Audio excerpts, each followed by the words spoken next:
Happy new year উপলক্ষে ঘরোয়াভাবে এবং স্পেশাল কোনো রেসিপি যদি খুঁজে থাকেন তাহলে আজকের রেসিপিটি তাদের জন্য। সবাইকে আসসালামু আলাইকুম। রিয়াজ কিচেন থেকে আবারও হাজির হয়ে গেলাম নতুন আরও একটি রেসিপি নিয়ে। আজকে তৈরি করে দেখাচ্ছে স্পাইসি ফিশ ফ্রাই, যেটা দেখতেই সুন্দর না, খেতে হবে অসাধারণ। আপনারা হ্যাপি নিউ ইয়ার উপলক্ষে বাসায় তৈরি করতে পারেন। আশা করছি আজকের রেসিপিটি ভালো লাগবে। ভিডিওটি যেখান থেকে দেখছেন আমার ইউটিউব চ্যানেলটিকে অবশ্যই সাবস্ক্রাইব করে পাশেই থাকবেন আমাকে অনেক বেশি সাপোর্ট করার জন্য। তাহলে চলে যাচ্ছি পুরো রেসিপিতে। আজকের এই স্পাইসি ফিশ ফ্রাই করার জন্য আমি এখানে রুই মাছ ব্যবহার করেছি।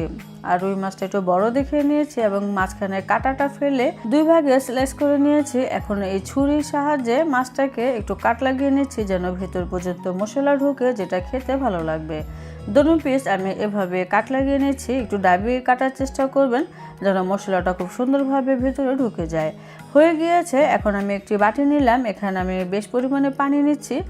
আমি এখানে প্রায় 1 লিটারের মতো পানি নিয়েছি, যেন মাছগুলো ডুবে থাকে সেই অনুযায়ী পানি নিতে হবে। এখানে আমি 1 চা চামচ উঁচু করে লবণ দিলাম এবং দিয়ে দিচ্ছি 1 টেবিল চামচ পরিমাণে আদা রসুন বাটা। এখন এই পানিতেই মাছের স্লাইস দুটো ডুবে রেস্টে রেখে দিতে হবে প্রায় 15 থেকে 20 মিনিটের মতো। পানিতে যেন ডুবে থাকে এদিকে অবশ্যই খেয়াল রাখতে হবে। আর এর মধ্যে আমি মাছের যে স্পেশাল মশলা সেটা তৈরি করবো। একটি বাটি নিলাম। এখানে আমি আধা কাপ একটু কম হবে ময়দা দিয়ে দিলাম। সেই সাথে দিয়ে দিচ্ছি ধনিয়া গুঁড়া 1 টেবিল চামচ পরিমাণে। এটা আমি টাটকা ধনিয়া গুঁড়াটা গুঁড়ো করে নিয়েছি। সেই সাথে দিয়ে দিলাম 4 টেবিল চামচ পরিমাণে চিলি ফ্লেক্স। যেহেতু স্পাইসি, এটা একটু ঝালঝালি হবে। এখানে আমি 1 টেবিল চামচ পরিমাণে কালো এবং সাদা গোলমরিচের গুঁড়া ব্যবহার করেছি এবং 1 টেবিল চামচ পরিমাণে দিয়ে দিলাম পাপরিকা পাউডার। হাতের কাছে যদি পাপরিকা পাউডারটা না থাকে সেক্ষেত্রে 1 চা চামচ পরিমাণে মরিচের গুঁড়া ব্যবহার করতে পারেন। সেই সাথে এখানে 1 চা চামচ দিয়ে দিলাম হলুদের গুঁড়া এবং স্বাদ অনুযায়ী লবণ দিতে হবে। আমি এখানে 1 চা চামচ লবণ দিয়ে দিলাম। তারপরে দিয়ে দিচ্ছি ফুড কালার। আমি এখানে ইয়েলো এবং রেড ফুড কালার মিশিয়ে আমি 1/4 চা চামচ নিয়েছি, সেটা দিয়ে দিলাম। তবে এটা অপশনাল, মাছটা যেন সুন্দর হয় সেজন্যই দিলাম। এখানে আমি প্রায় 2 টেবিল চামচ পরিমাণে লেবু রস দিলাম এবং 2 টেবিল চামচ পরিমাণে দিয়ে দিলাম কাঁচামরিচ বাটা। সেই সাথে দিয়ে দিচ্ছি 2 চা চামচ পরিমাণে আদা রসুন বাটা এবং 1/3 কাপ পরিমাণে দিয়ে দিলাম তেঁতুলের গাছ। কিছু পরিমাণে তেঁতুল নিয়ে পানি দিয়ে চটকিয়ে গাঁটটা দিয়ে দিলাম এবং বিচিগুলো ফেলে দিয়েছি। সব শেষে দিয়ে দিলাম একটি ডিম। তবে মাছের পরিমাণ যদি বেশি হয় সেক্ষেত্রে সমস্ত মশলার পরিমাণটাই কিছুটা বাড়িয়ে দিতে হবে। সব মশলা এখন খুব সুন্দরভাবে আমি মিশিয়ে নিচ্ছি। মেশানো হয়ে গিয়েছে। এখন আমি মাছে এই মশলাটুকু লাগিয়ে নিব। মাছের প্রথমে উপর সাইডটায় আমি মশলা দিয়ে মাখিয়ে নিচ্ছি।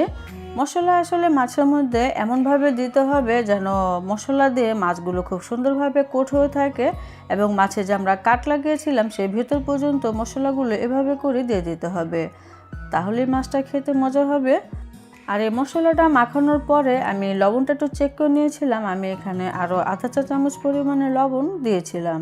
তবে আপনারা নিজেদের টেস্ট অনুযায়ী লবণটা পরবর্তীতে লাগলে দিয়ে দিবেন। এপিট ওপিট করে বেশি করে মশলা দিয়ে খুব ভালো করে মাখিয়ে নিতে হবে, তাহলে মাছের গায়ে খুব সুন্দরভাবে মশলাগুলো লাগবে। এখন আমি রেস্টে রেখে দেব প্রায় 2 ঘন্টার জন্য। আর এরই মাঝে একটি খুবই মজাদার সস রেডি করে নিচ্ছি। একটি বাটি নিয়ে এখানে আমি প্রায় 3 থেকে 4 টেবিল চামচ পরিমাণে মেয়োনেজ নিয়ে নিলাম। আর এই মেয়োনেজ খুব সহজে ঘরে তৈরি করা যায়, আপনারা চাইলে দেখে নিতে পারেন। আমি ডেসক্রিপশন বক্সে ভিডিওটির লিঙ্ক দিয়ে দেব। তারপরে একটু লেবু রস দিতে হবে। আমি একটি বড় সাইজের লেবু থেকে একটি স্লাইস লেবু চিপিয়ে দিয়ে দিলাম। এখন এখানে দিয়ে দিচ্ছি প্রায় 4 থেকে 5টির মতো কাঁচামরিচ কুচি। কাঁচামরিচটা একটু মিহি কুচি করে নিতে হবে। তারপরে দিয়ে দিচ্ছি 1 টেবিল চামচ পরিমাণে ধনিয়া পাতা কুচি। ধনিয়া পাতাটাও খুব ভালো করে মিহি কুচি করে নিতে হবে। তারপরে মিশিয়ে নিলে আমাদের স্পেশাল সস তৈরি হয়ে যাবে। আমি এখন মাছ ভেজে নিব। চুলায় বেশ পরিমাণে তেল গরম হতে দিয়েছিলাম। ডুবো তেলে মাছগুলো ভেজে নিতে হবে, তাহলে এই মাছগুলো খুব সুন্দরভাবে ভাজা হবে, মুচমুচে হবে এবং খেতেও মজা লাগবে।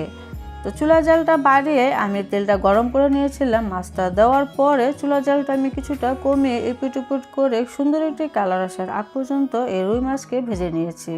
যদিও স্পাইসি ফিশ ফ্রাই আপনারা ঝালের পরিমাণটা আরও বেশি খেতে চাইলে আরও বাড়িয়ে দিতে পারেন, কোনো সমস্যা নেই। আমার মাছ ভাজা হয়ে গিয়েছে। এখন আমি তেলটা ঝরিয়ে উঠিয়ে নিচ্ছি।